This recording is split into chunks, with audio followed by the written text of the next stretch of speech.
अपनी बेटी को सब्र और तहम्मुल की आदत डाल दीजिए। उसको ये बताएं कि बेटा हालात हमेशा एक जैसे नहीं होते, तुम्हें सब्र करके ही जिंदगी गुजारनी। और जब आप ये सब्र की तलकीन करेंगे, सब्र इतनी बड़ी दौलत है जो लोगों को, रिश्तों को जोड़ने में कार फरमा रहती है।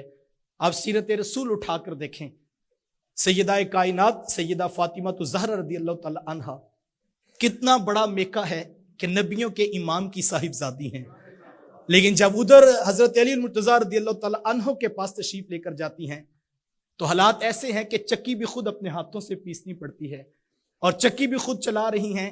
कंधों पर मशकीज़ा उठाने की वजह से निशानात भी बन जाते हैं। गुर्बत भी है, कभी फाका है, कभी जो है वो खाने को मुयस्सर है। हजरत अली मुर्तज़ा रज़ियल्लाहु अन्हु मजदूरी करके लाकर फिर आटा पीसा जाता है, गूंदा जाता है, फिर खाना तैयार होता है, लेकिन सैयदा की जुबान पे कभी शिकवा नहीं आता। ये हुजूर की तरबियत थी कि बेटा हालात जैसे भी हो तुमने सब्र करके दिखाना है।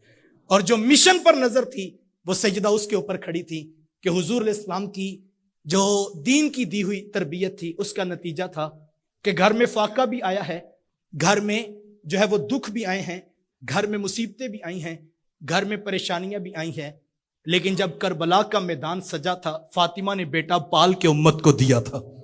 जब मंजिल पर निशान बेटी का होगा और बेटी को पता होगा कि मैंने अपनी औलाद की तरबियत करनी है, ये चीजें नहीं, असल तो ये मेरी औलाद है जिसको मैंने निखार के देना है, तो हालात तल्ख भी होंगे तो बेटी सब्र करके बर्दाश्त करके हालात का जो है वो मुकाबला करेगी। अपनी बेटियों को सब्र और तहम्मुल की आदत दीजिए।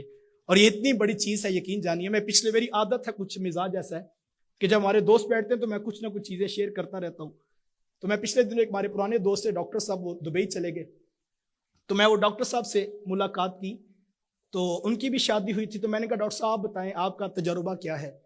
तो वो कहने लगे कि मैं तो पहले दिन सिर्फ अपनी घरवाली को एक ही बात का तकाजा किया और मैंने कहा कि मुझे सिर्फ सब्र और तहम्मुल चाहिए। ख्वाहिश आरजू बात मानी जाएगी लेकिन सब्र और तहम्मुल के साथ, जल्दी नहीं करनी। मैं एक जॉइंट सिस्टम में रहता हूं और ऐसा नहीं कि आपके हर हुक्म पर मैं फैसला कर लूंगा, सिर्फ डिले किया जाए, चीजों को अरेंज करेंगे, मैनेज करेंगे और यकीनन फिर नताइज आपकी मर्जी के मुताबिक भी नसीब होंगे। तो कहते एक नसीहत ने मेरी जिंदगी को सुखी बना दिया है कि मेरी घरवाली को पता लग गया जल्दी नहीं करनी। हमारे यहाँ तो मसला ये है कि अगर सब्जी 8 बजे आनी हो तो वो 9 बज जाए, तुम्हारे घर में क़यामत सुगरा बपा हो जाती है और हम में से कोई शख्स बर्दाश्त करने की पोजीशन में नहीं होता। काश हम ये बात समझे कि हालात कोई भी हो सकते हैं। हर रोज खाने की चीजें मुयस्सर टाइम पे आती हैं, कभी नहीं भी आती हैं। तो अगर तरबियत तहम्मुल वाली है और सब्र तबीयत में मौजूद है और तहम्मुल और बर्दाश्त की आदत है, तो फिर ये छोटे छोटे मसाइल कभी कानों तक भी नहीं पहुंचेंगे और जिंदगी में हुस्न पैदा होगा।